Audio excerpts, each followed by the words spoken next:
Bonsoir, chers auditeurs et auditrices de Moualim Info. Ravi de vous retrouver aujourd'hui, ce lundi 15 janvier 2024, sur ce 12e numéro de votre émission Approche participative.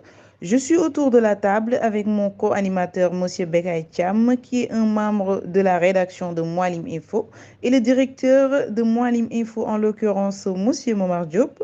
Comme vous le savez toujours, M. Ben Ibrahim Sonko est notre chroniqueur d'aujourd'hui. Madame, Monsieur, ce soir, nous faisons une parenthèse au décryptage des profils des candidats à la candidature à l'élection présidentielle du 25 février 2024 pour évoquer le processus électoral devant nous mené à cette élection et qui suscite beaucoup de polémiques à la veille de ce scrutin qui plane à l'horizon. Sans plus tarder, nous allons tout d'abord remercier notre très cher chroniqueur pour sa disponibilité et le laisser faire ses salutations avant de passer aux questions. Bonsoir Madame Fall, bonsoir Monsieur Cham, bonsoir également à Monsieur Diop et merci encore une fois pour cette invitation à l'émission Approche participative qui aujourd'hui prend une place importante sur la scène médiatique, surtout au niveau de la diaspora. Je voudrais vous en féliciter encore une fois pour sa tenue, mais également pour le niveau du débat que vous animez avec brio. Je voudrais, avec votre permission, également saluer vos auditeurs et auditrices à travers le monde et l'ensemble du personnel de Moualim Info. En cette nouvelle année 2024, je voudrais profiter de cette première émission de l'année pour vous souhaiter une bonne et heureuse année à tout le monde, sans exception. Que cette nouvelle année soit donc pour vous et toutes vos familles respectives une année pleine de bonheur, de succès et surtout de bonne santé sans laquelle on ne peut rien entreprendre. À tous mes amis du Sénégal, mais également de la diaspora, qui ne ratent plus cette émission, je leur souhaite une excellente écoute en attendant de recevoir vos différentes questions avec plaisir, Madame Fall.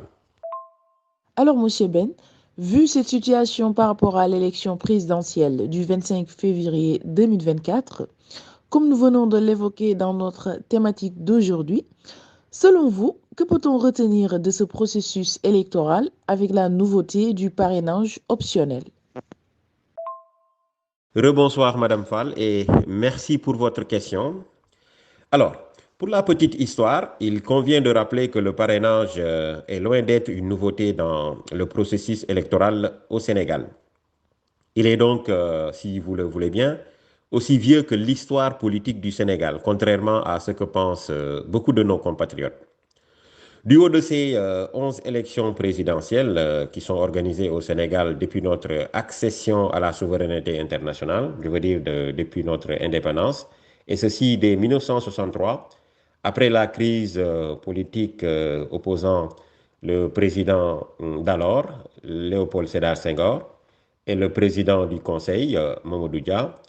Pour se présenter à une élection présidentielle, il fallait donc être parrainé par 10 députés de l'Assemblée nationale, même s'il n'y avait qu'un seul candidat à cette élection, parce que nous avons connu, il faut le rappeler, la pluralité des candidats à l'élection présidentielle qu'à partir de 1978, alors que Maître Abdoulaye Wade venait de créer donc, le Parti démocratique sénégalais 4 ans auparavant.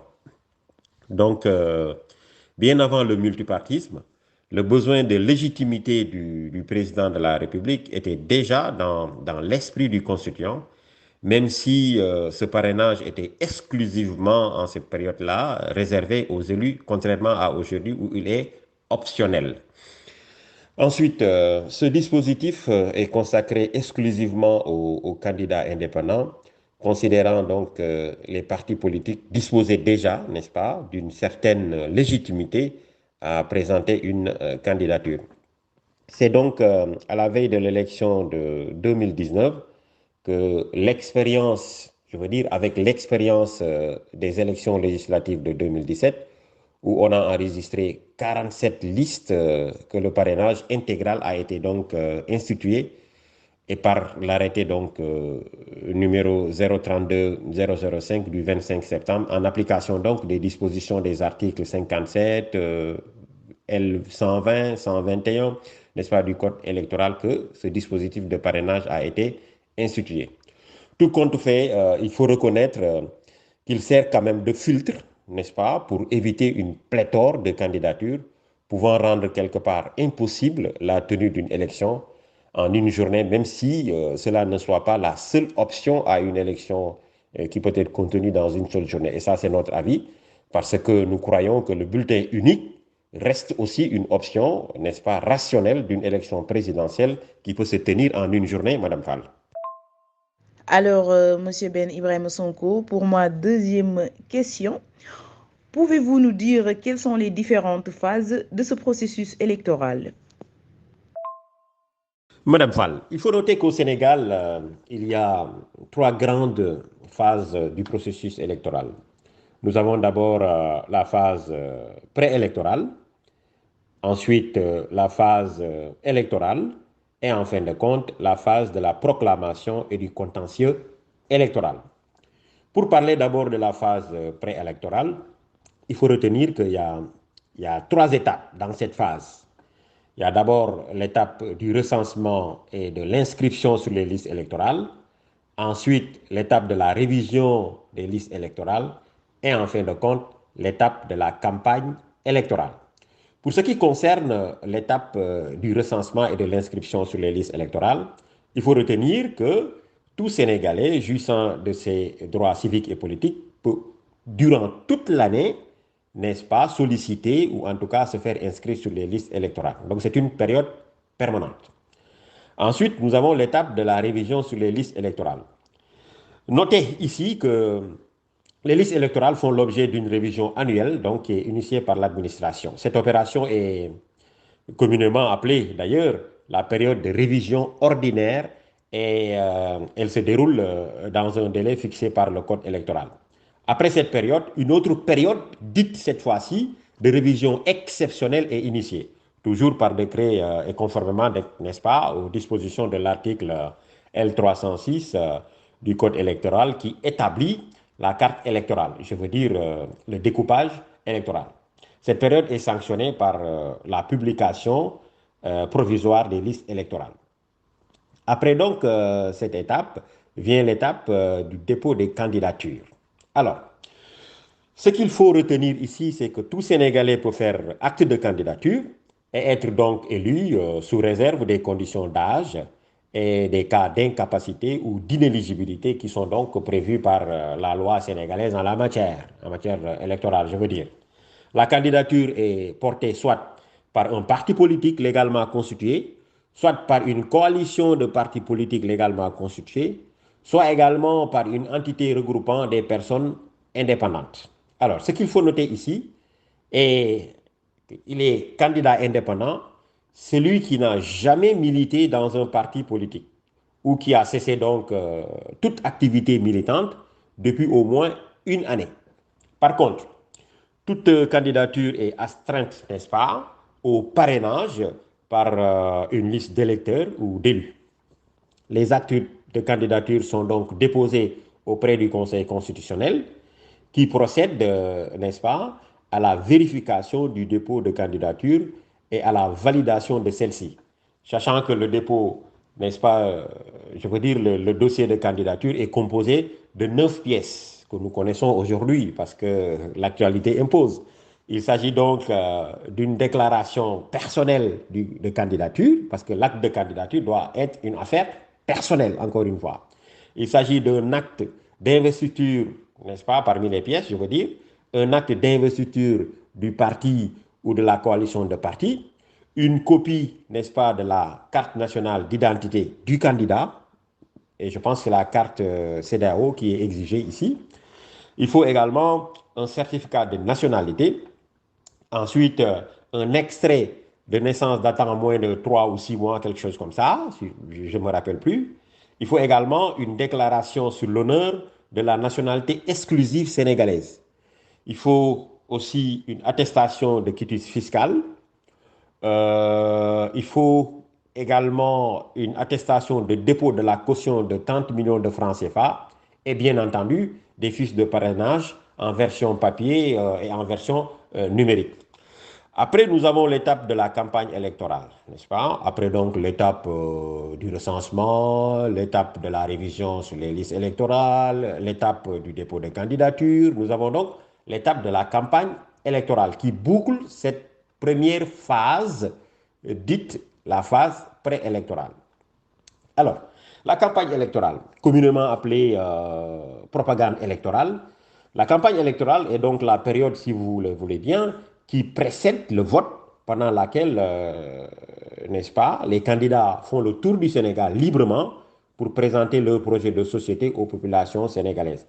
Bien que libres, alors les candidats doivent en principe faire une déclaration écrite adressée donc au moins 24 heures à l'avance à l'autorité compétente qui en prend acte et informe donc aux déclarants de toute autre déclaration antérieure, ceci conformément donc à l'article L59 du Code électoral, si ma mémoire elle est bonne. Donc, après cette phase préélectorale, n'est-ce pas, nous avons la phase électorale, ou de l'élection proprement dite, n'est-ce pas, sanctionnée par le dépouillement et la proclamation des résultats. Alors, cette phase concerne l'organisation du processus de vote. Je veux dire, l'organisation du bureau de vote et du déroulement du vote en question. C'est par donc décret présidentiel toujours que la date du scrutin est fixée et celui-ci ne dure en général qu'un seul jour. Enfin, c'est prévu comme ça. Et il a toujours lieu un jour de dimanche. Et jamais dans l'histoire politique du Sénégal, une élection présidentielle n'a été décalée d'ailleurs ou tenue un autre jour que dimanche. Alors, le scrutin a lieu donc sous la supervision et le contrôle de la Sénat. La Sénat, c'est la Commission électorale nationale autonome. Par sa présence effective, donc, la Sénat veille à la régularité de la composition des bureaux de vote ainsi que celle des opérations de vote, de dépouillement de bulletins et de dénombrement des suffrages, c'est-à-dire le comptage des voix. Et garantit, n'est-ce pas, aux électeurs ainsi qu'aux candidats le libre exercice de leur droit de vote, qui est donc un droit constitutionnel, important de le préciser.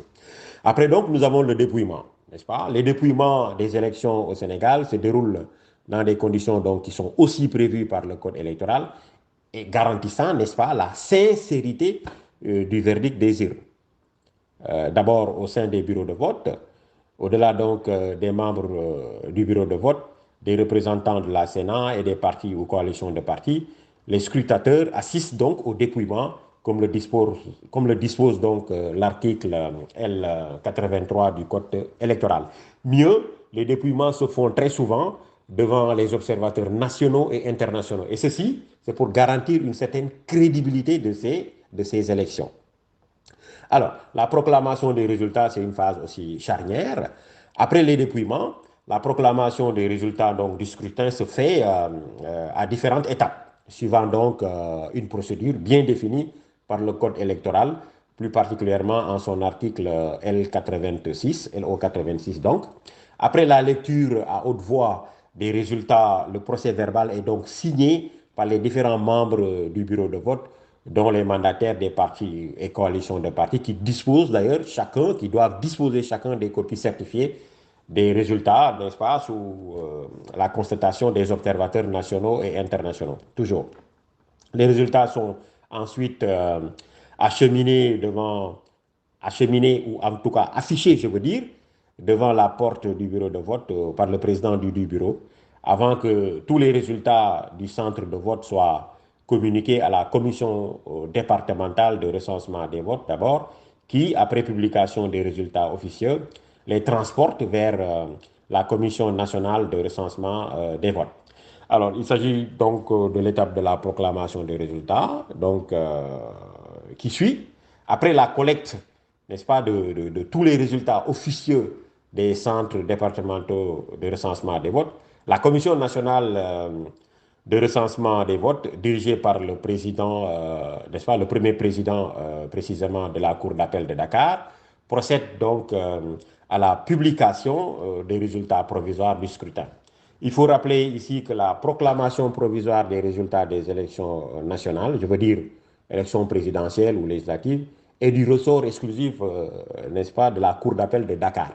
Notons qu'en matière électorale, c'est important de le noter ici, Madame Fall, les magistrats ne dépendent pas du ministère de la Justice, ce qui leur permet en principe d'être, n'est-ce pas, à l'abri de toute pression du pouvoir exécutif, n'est-ce pas? Il ne s'agit pas de recevoir des ordres, mais d'appliquer la loi, rien que la loi et toute la loi en matière électorale. Pour mener bien sa mission, la Cour d'appel désigne d'ailleurs lui-même, n'est-ce pas, elle-même, je veux dire, des représentants sur l'ensemble du territoire national pour donc une efficacité beaucoup plus effective. Après donc, nous avons la page contentieux électoral, pour ne pas dire, n'est-ce pas, l'étape contentieux électoral.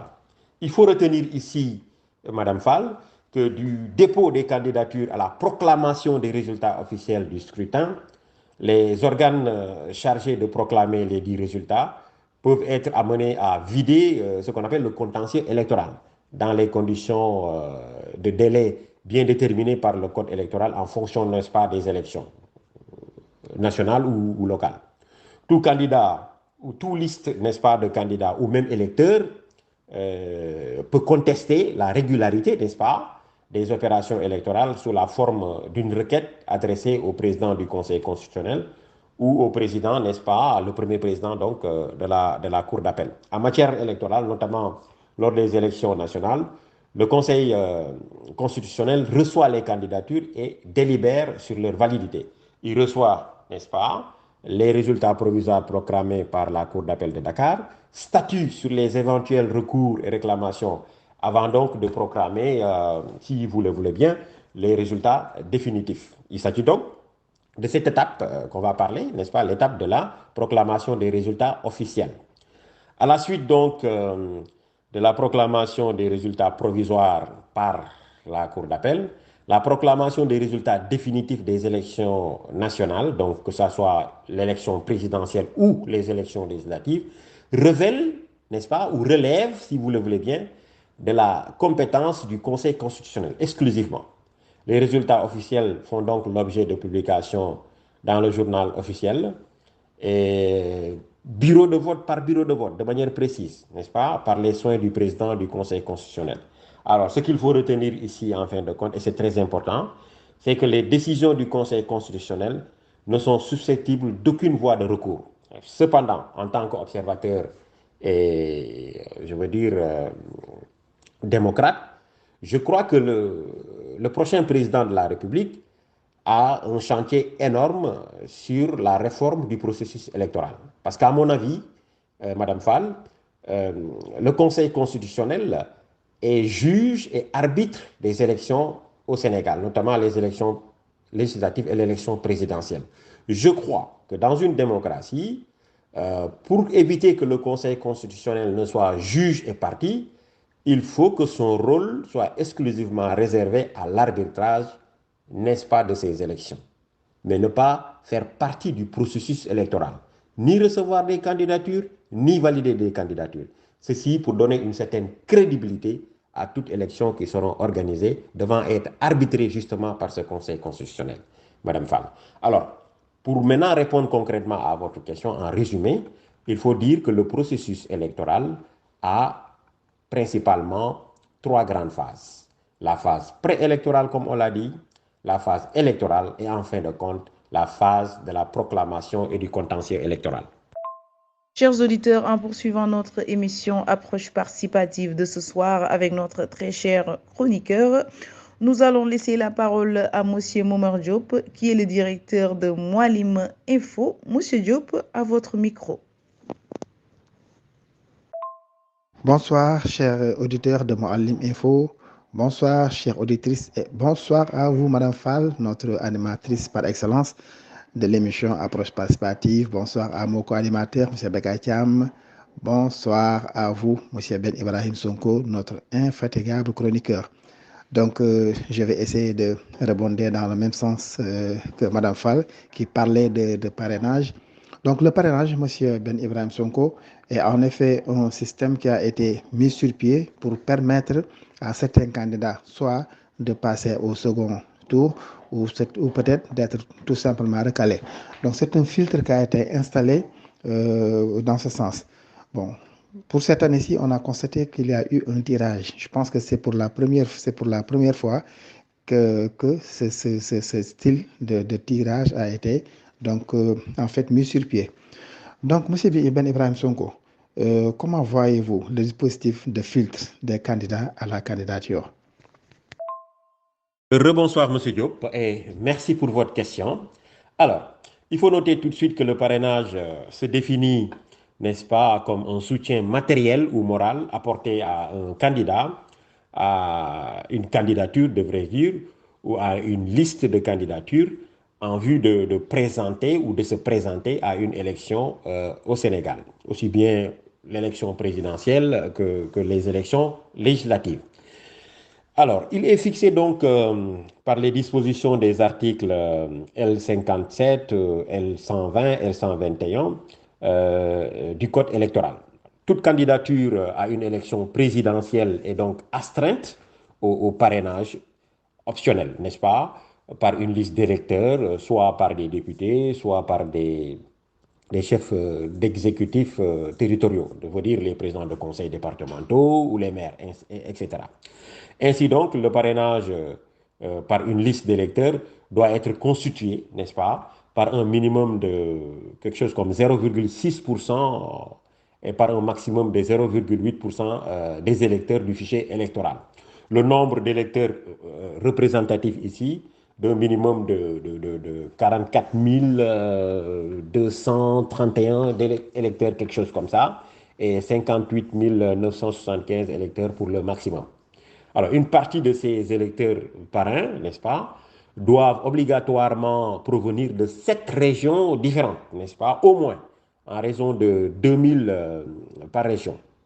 Le reste est réparti donc, peut être réparti, sans précision de quotas, dans toutes les circonscriptions administratives ou juridiques, diplomatiques ou consulaires, parce que les Sénégalais de l'extérieur votent également, il faut le noter.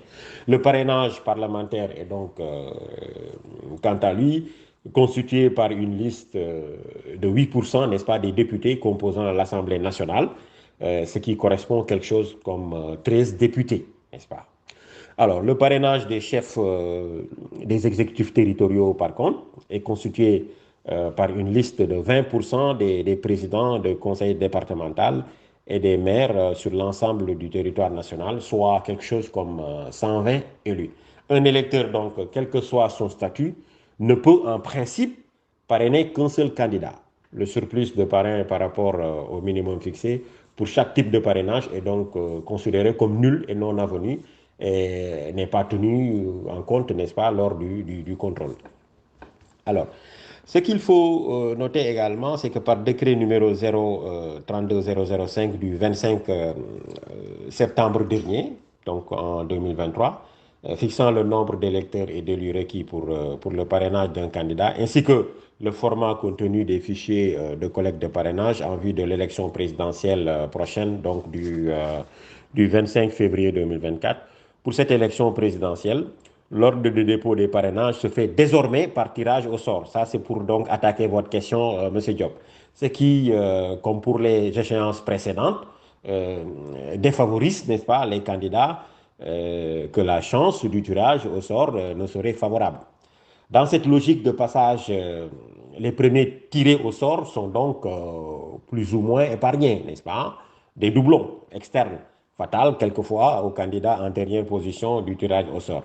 Ainsi donc, les candidats, et pas des moindres, comme les anciens premiers ministres Souleymane Ndéné Ndiaye ou également Aminata Touré, ainsi que des candidats, pas des moindres, comme Bougane Gueye Dany, Dr Abdourahmane Diouf, et j'en passe. Selon ces derniers, avec ce dispositif de filtre de parrainage et de tirage au sort, reviendrait, n'est-ce pas, d'élire le futur président du Sénégal sur la base, n'est-ce pas, d'un tirage au sort qu'il qualifie de loterie et d'hasardeux. Toutefois, il faut noter que, quelle que soit l'appréciation que nous pouvons avoir de ce dispositif de parrainage. Ce filtre nous a permis quand même de passer de 73 à 21 candidats devant donc attendre, si vous voulez bien, la publication ou non de leur nom sur la liste définitive des candidats à l'élection présidentielle. Alors cette publication est prévue le 25 janvier 2024. Je pense qu'on risque d'avoir encore des surprises parce que, encore une fois, il y a d'autres pièces qui doivent être justifiées de leur véracité, de leur pertinence pour pouvoir définitivement faire partie des candidats devant se positionner à la liste de départ pour cette élection présidentielle prévue le 25 février prochain. Monsieur Diop. Mesdames et messieurs, nous vous rappelons que nous sommes toujours dans votre émission Approche participative. À la présentation de Madame Fall et avec comme chroniqueur Monsieur Ben Ibrahim Sonko, en compagnie de nos deux co-animateurs qui sont Monsieur Momar Diop, le directeur de Moualim Info, et Monsieur Bekay Cham, un membre de la rédaction de Moualim Info. En revenant sur notre thématique d'aujourd'hui qui nous parle sur les décryptages des profils des candidats à la candidature à l'élection présidentielle du 15 février 2024 pour évoquer le processus électoral devant nous mené à cette élection et qui suscite beaucoup de polémiques à la veille de ce scrutin qui plane à l'horizon. Nous allons laisser la parole à M.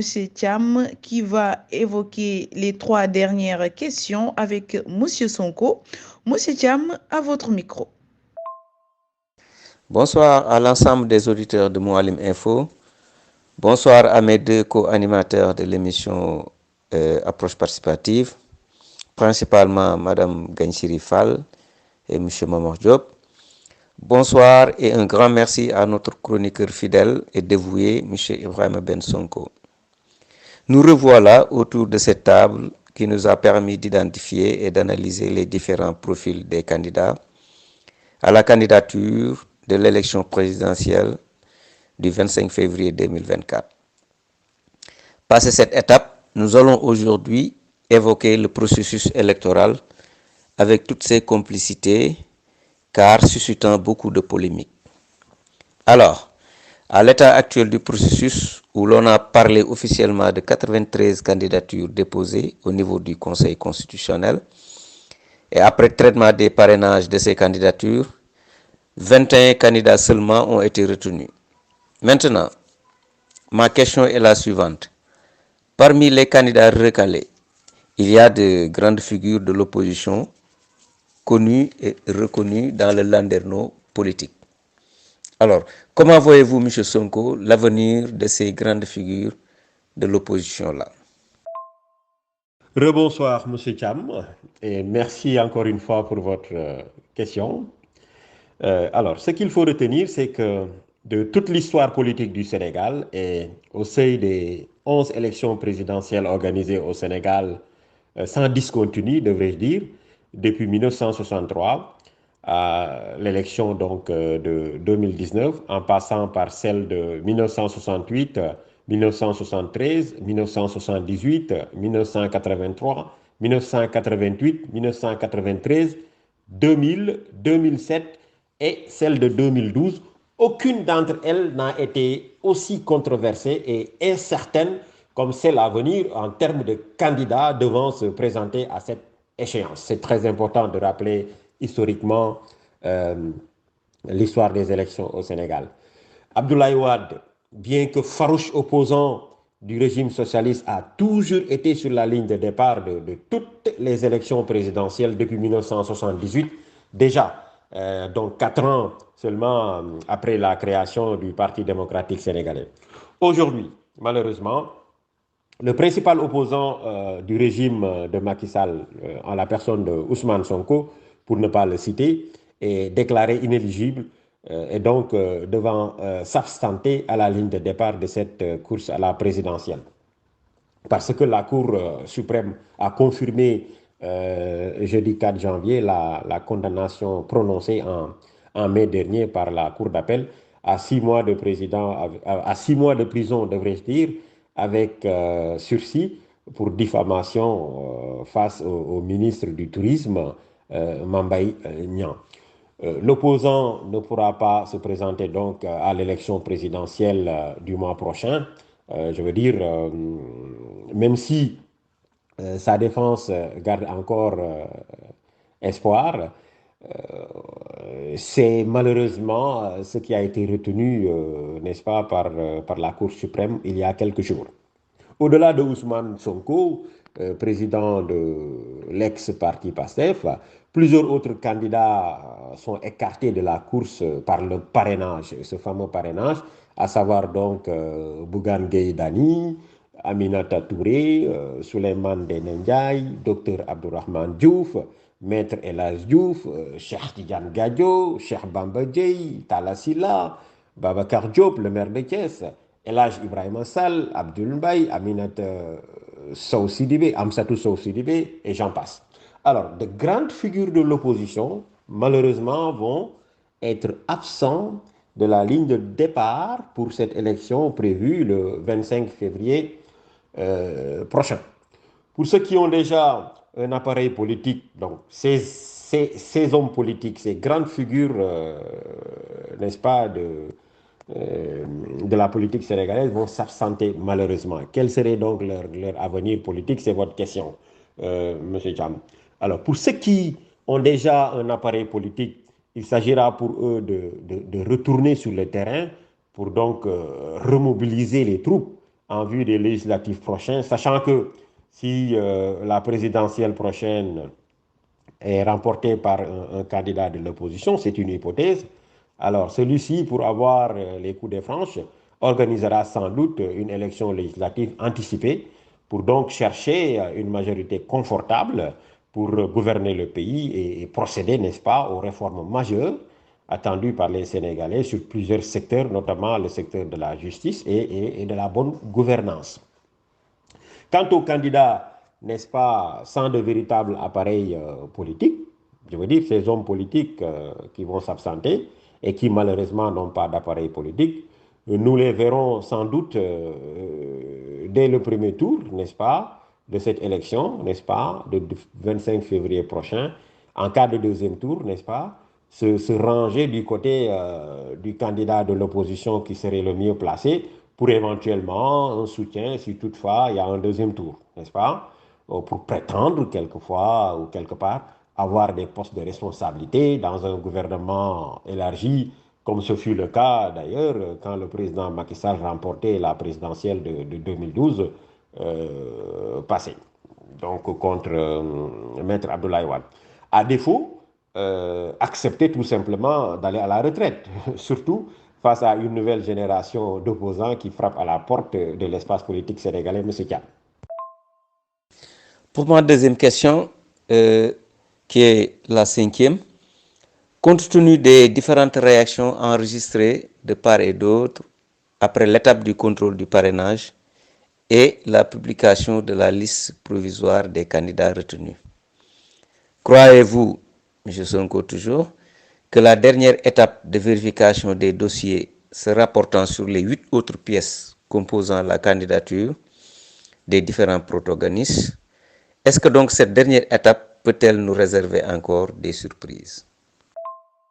Monsieur Thiam, alors, vu le nombre des candidats enregistrés en 2019 sous l'effet justement du parrainage, nous osons croire que d'autres candidats seront encore recalés sur le traitement des 8 autres pièces constitutives, n'est-ce pas, du dossier de candidature, à savoir très rapidement, hein, nous allons les citer, la déclaration de candidature, l'acte d'investiture d'un parti ou d'une coalition de partis, la copie de la pièce nationale d'identité, le certificat de nationalité, l'extrait de naissance datant moins de 3 ou 6 mois, la déclaration sur l'honneur de la nationalité exclusive sénégalaise, l'attestation du quitus fiscal, également l'attestation de dépôt de la caution de 30 millions. Nous osons croire que ces pièces pourraient également poser problème pour un certain nombre de candidats.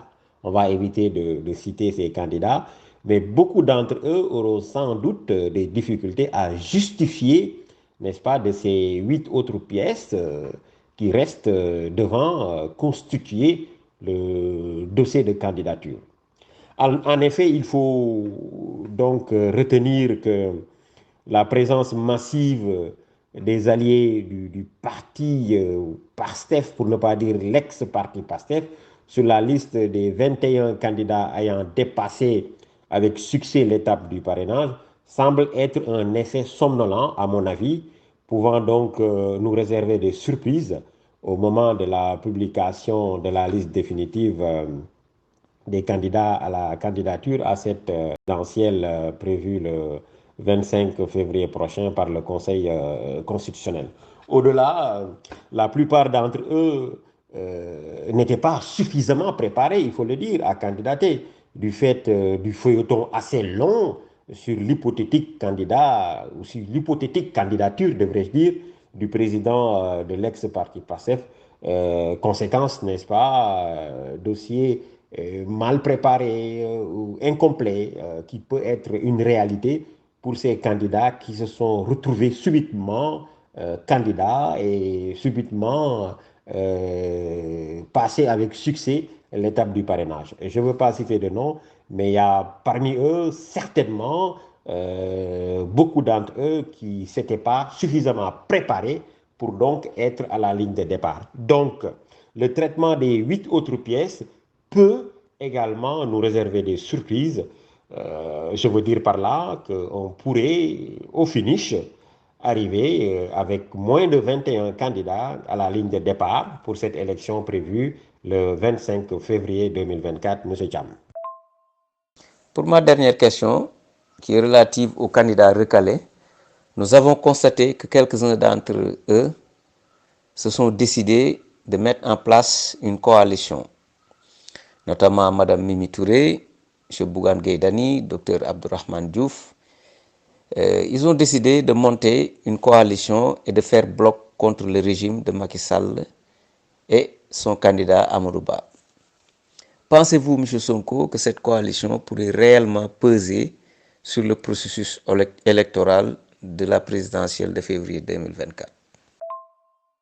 Monsieur Cham, alors, ce qu'il faut dire ici par rapport à ces candidats recalés qui ont décidé de mettre en place une coalition devant travailler pour faire un bloc contre, n'est-ce pas, le candidat de la coalition Benno Bokk Yakaar, à savoir Madame Mimi Touré, l'ancienne Premier ministre, Bougane Gueye Dany, Dr Abdourahmane Diouf.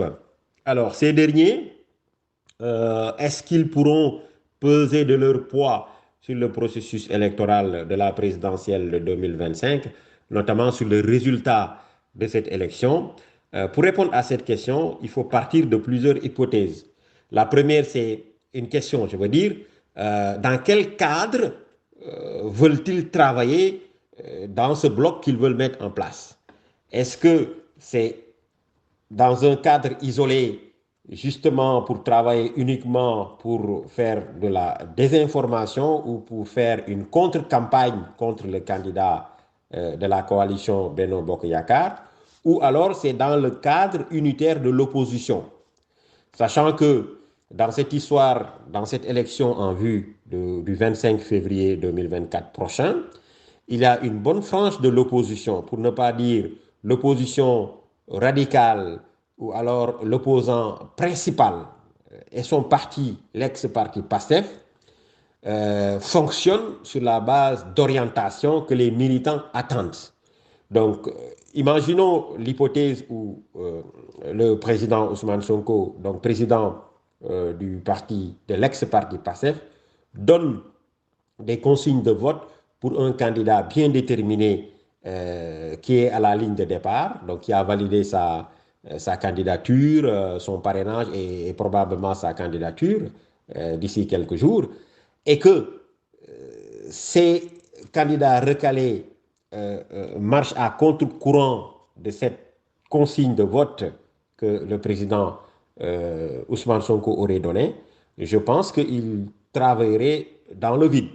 L'idéal ici, c'est de travailler de concert avec l'opposition pour aller dans la même direction, pour parler d'une même voix, pour s'orienter vers une même stratégie de campagne électorale avec un candidat qui pourra polariser l'esprit de l'opposition radicale et qui pourra avoir un résultat beaucoup plus important que les résultats que l'ensemble des candidats d'opposition ont eu jusque-là durant les élections précédentes. Parce que le référentiel aujourd'hui, c'est l'élection présidentielle précédente. Il faudrait que donc ces candidats recalés puissent être autour du candidat de l'opposition le mieux placé devant rivaliser le candidat de la coalition Benno Bokk Yakaar. Parce qu'encore une fois, et il faut le retenir, la coalition Benno Bokk Yakaar a un bilan à défendre et pas des moindres. Il y a eu des réalisations dans ce pays. Le président Macky Sall a fait un résultat en tant que président où on peut retenir de très bonnes choses. Donc il y a un bilan à défendre et pour rivaliser le candidat de la coalition Benno Bokk Yakaar, il faut proposer en face un candidat crédible et un candidat qui a bénéficié ou qui bénéficiera d'un consigne de vote de l'opposition principale au Sénégal. Je veux dire de l'opposant principal au Sénégal qui, théoriquement, compte beaucoup plus d'électeurs que tous ces candidats recalés que vous avez cités. Donc l'idéal pour eux, c'est d'être autour de l'essentiel, autour du candidat de l'opposition le mieux placé et qui aurait bénéficié d'un consigne de vote de la part du leader principal de l'opposition. C'est mon avis, M. Thiam. Merci de votre fidélité, chers auditeurs de Mouhalim, et merci à M. Ben Ibrahim Sonko, qui était notre invité de ce soir. Ce fut un réel plaisir de partager le plateau. Merci encore une fois pour votre belle prestation qui va plaire à nos auditeurs à travers le Sénégal et au-delà le monde entier où nous sommes écoutés dans les 4 coins à partir de nos plateformes digitales et sites Internet. Un dernier mot pour terminer, M. Sonko.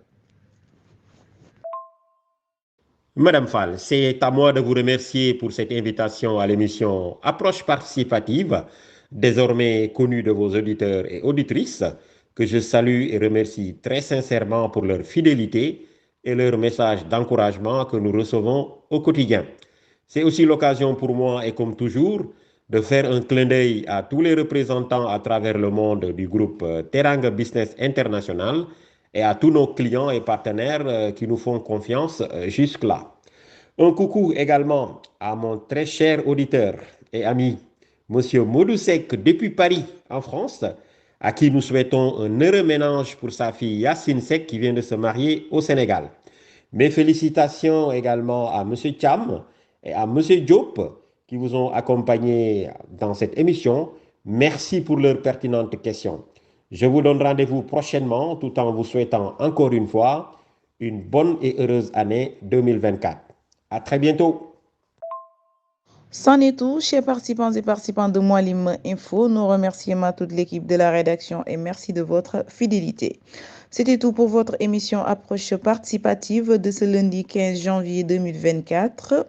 Dans un instant, vous serez avec Modou Cissé pour la traduction des dernières infos de la soirée. À 22h, votre antenne sera libre. Quant à moi, je vous donne rendez-vous demain à 20h30 pour le journal en français. À toutes et à tous, je vous souhaite de passer une très belle soirée de lundi. Belle soirée de lundi en compagnie des programmes de Mouhalim Info. C'était Gagne Rifal à la présentation. Mouhalim Info.